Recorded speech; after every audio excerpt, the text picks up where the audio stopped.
That Fresh Morning. That Fresh Morning.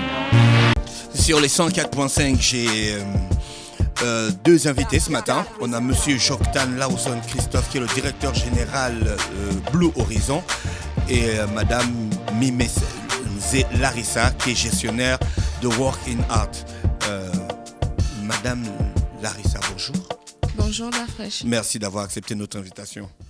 Monsieur Joktan, bonjour. Bonjour. Merci d'avoir accepté notre invitation. Merci. C'est un réel plaisir de vous recevoir ce matin. Vous êtes Working Art et vous êtes Blue Horizon. D'accord. Pourquoi vous êtes ensemble ce matin? Alors ce matin, moi je viens présenter Working Art et si je suis avec Monsieur Joktan, c'est par rapport à la journée porte ouverte que nous organisons. Et donc il est un de nos invités à cet événement. D'accord. Donc il est là justement pour vous en dire un peu plus sur sa présentation lors de cet événement. Alors qu'est-ce qui justifie votre présence à cette journée porte ouverte, Monsieur Joktan? Écoutez, j'ai été d'abord invité et puis j'ai vu que l'initiative de Working Art était extrêmement intéressante puisque d'après ce que j'ai compris, il s'agit de réunir plusieurs intervenants dans un espace de travail convivial, sympathique où peuvent foisonner les idées diverses de la part des participants. Donc voilà, je vais faire une intervention. Blue Horizon, c'est quoi exactement? Blue Horizon, c'est une société qui est multi-service, qui va de la promotion immobilière à la prestation de services, et voilà, donc, et qui fait aussi du consulting sur le domaine financier. Du coup, moi, j'ai envie de revenir à vous. C'est quoi Working Art pour qu'on arrive à l'invitation de Blue Horizon? Qu'est-ce que vous faites concrètement? D'accord. Working Art est une nouvelle structure. Nous sommes implantés à Libreville depuis le 27 novembre. Nous faisons donc du coworking. Donc, nous mettons à la disposition de toute personne physique ou morale des espaces de travail dans un endroit convivial et qui favorise l'interaction sociale et la créativité. Et donc, votre espace de travail en question qui favorise votre espace de coworking se trouve où exactement à Libreville et dispose de peut accueillir combien de personnes? D'accord. Nous sommes situés à Ancienne Sobraga, en face de Multipresse. Donc, nous proposons 3 espaces de travail, c'est-à-dire un espace individuel, un espace partagé et une salle de réunion qui peut contenir une trentaine de personnes. Mais l'espace en lui-même peut contenir plus de 50 personnes. D'accord. Donc, concrètement, quand vous organisez la journée porte ouverte, elle est donc adressée à un public cible bien précis? Non, pas forcément, parce que d'où la différence de Working Art à d'autres structures qui font donc du coworking. Nous sommes, on n'est pas réservé uniquement aux entrepreneurs. On est ouvert à toutes ces personnes-là qui veulent mettre un projet sur pied et qui ont besoin d'espace. Donc, la journée porte ouverte, c'est beaucoup plus, c'est pour le grand public. On appelle tout le monde, les étudiants, les entrepreneurs, les associations ou les entreprises. D'accord. Monsieur Joktan, vous allez exposer sur quoi concrètement? Écoutez, moi je vais exposer sur la gestion de carrière. En fait, je vais expliquer aux participants qu'est-ce qu'il faut faire pour réussir une carrière, et en particulier une carrière internationale, puisque moi j'ai une vingtaine d'années d'expérience. À l'international? À l'international. Vous avez travaillé dans quoi? J'ai travaillé dans la finance essentiellement, dans la banque. J'ai été directeur exécutif du groupe Ecobank pendant une vingtaine d'années à l'extérieur. Donc, voilà. Donc vous voulez partager votre expertise avec les jeunes Gabonais? C'est exactement ça, parce que l'un des volets, d'après ce qui m'a été expliqué, des activités de Working Art, c'est aussi de faire de la formation en utilisant leurs locaux. Donc, dans le cadre un peu de cette activité de formation, je vais donc devoir expliquer comment il faut faire, quelles sont les clés de succès pour réussir une carrière internationale. Ah, ça c'est intéressant ça. Vous avez des plateformes digitales où les gens pourront rentrer et puis découvrir un peu les formations, bien les conseils que vous donnez aux jeunes? Bien sûr, nous sommes sur Facebook, donc on a une page Facebook Working Art qui s'écrit WORK ', art comme ART. Et nous sommes aussi sur LinkedIn, Instagram et Twitter, @workingartsgabon.com. Monsieur Joctan, depuis que vous êtes rentré, avez-vous remarqué qu'il y a des manquements dans la gestion des carrières au Gabon? Il n'y a pas qu'au Gabon, hein, partout. Il y a beaucoup de Gabonais qui font gestion des ressources humaines. Hein. Oui, À un moment, tout à c'était fait. à la mode. Tu fais quoi à l'école? Gestion des ressources humaines. Oui, je pense que c'est une situation qu'on observe un peu partout. La gestion des ressources humaines, c'est très général. Hein. Donc, beaucoup de gens trouvent intérêt effectivement à s'insérer dans ce genre de métier. Mais il faut bien dire que quand on le pratique vraiment, c'est un métier qui est très exigeant, qui est très spécifique, qui requiert un certain nombre de conditions d'abord préalables pour y réussir, et puis qui a une certaine discipline. Donc, Dans la gestion des carrières, vous étant dans la banque, qu'est-ce que vous faites exactement au quotidien?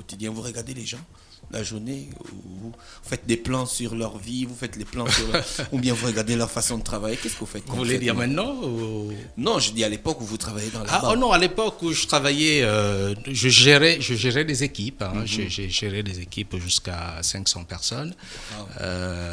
Et donc, voilà, 500 personnes en tant que directeur général. Parce qu'on a des ressources humaines, on a des équipes extrêmement variées qui m'ont aidé à gérer ces 500 personnes. Donc, voilà. Y a-t-il des aptitudes qu'il faut avoir pour être quelqu'un qui gère les carrières des autres? Je pense que oui. Moi, il y a deux attitudes ou deux prérequis qui me semblent importants. C'est d'abord avoir l'empathie, l'empathie pour les autres, donc comprendre leurs problèmes. Et puis deuxièmement, il y a aussi la discipline et la rigueur qui viennent. Parce que vous pouvez être, empathique, mais si vous n'êtes pas discipliné, vous ne pouvez pas réussir. Donc voilà, discipliné parce qu'un gestionnaire de carrière est amené à conseiller, et ça c'est un peu le côté empathique, mais aussi il y a le côté sanction. Il faut aussi sanctionner les gens quand ils ne suivent pas les règles. Donc c'est pour ça qu'il faut être discipliné et rigoureux. Madame Larissa, les rencontres sont payantes, la formation ou bien la journée porte ouverte, tout est gratuit ce jour? Oui, à la journée porte ouverte, tout est gratuit. Le coworking est gratuit parce que nous sommes conscients que c'est une nouvelle méthode de travail qui n'est pas forcément bien pratiquée ici. Et donc, on veut laisser le public l'opportunité de découvrir. C'est d'où les thèmes de notre journée: découvrir, participer et construire. Donc, vous venez à cette journée, vous découvrez, le Wi-Fi est free parce que vous pouvez travailler depuis votre ordinateur et où vous pouvez travailler manuellement avec des ouvrages. Donc, vous coworkez, c'est-à-dire vous mettez dans des conditions de travail avec d'autres personnes, des personnes que vous ne connaissez pas forcément. Du coup, vous interagissez et de là par le coworking, vous prenez les contacts qui vous sont nécessaires pour votre carrière. Donc, tout au long de cette journée, ce sont des activités qui seront pratiquées. Il y aura des interventions thématiques sur l'évolution de carrière. Et on a un autre intervenant qui est CLG, Crédit Solidaire du Gabon, qui viendra. C'est une mésofinance gabonaise. Donc, le DG, le directeur général, sera amené à parler de ces produits.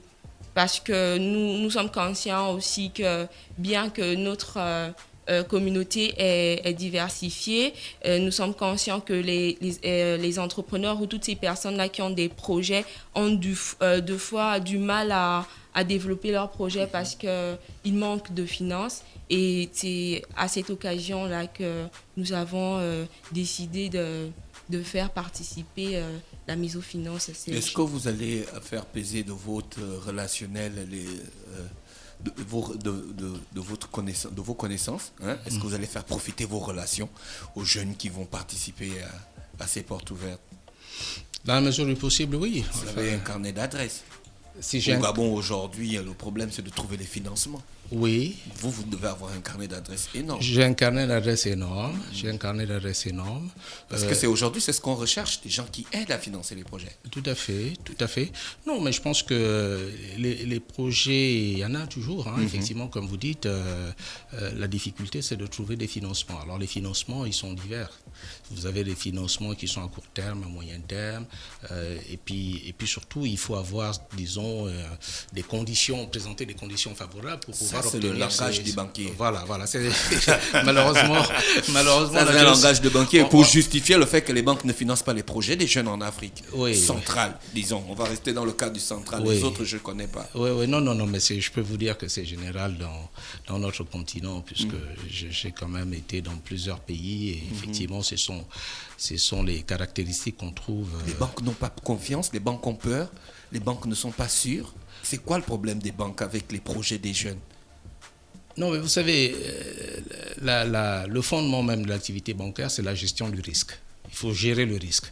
Et quand vous avez le sentiment que vous êtes en présence d'un risque élevé, évidemment, vous ne pouvez pas ouvrir les vannes pour dire un peu, pour parler un peu de façon prosaïque. Vous êtes obligé de faire attention parce que l'argent que vous mettez à disposition des clients, c'est de l'argent qui appartient à des déposants et vous-même, vous êtes ici au pays, vous avez entendu parler des banques qui ont fait faillite, et tout ça. Donc, il faut une certaine conscience du risque auquel vous allez être exposé. Et puis faire en sorte que voilà, l'argent que vous allez mettre à disposition va être remboursé. C'est vrai que les jeunes, malheureusement, présentent toujours un profil de risque qui est le plus mauvais, énorme. D'accord. Et dans certains pays, il y a des institutions qui sont mises en place pour accompagner des jeunes dans le cadre de leur demande de financement.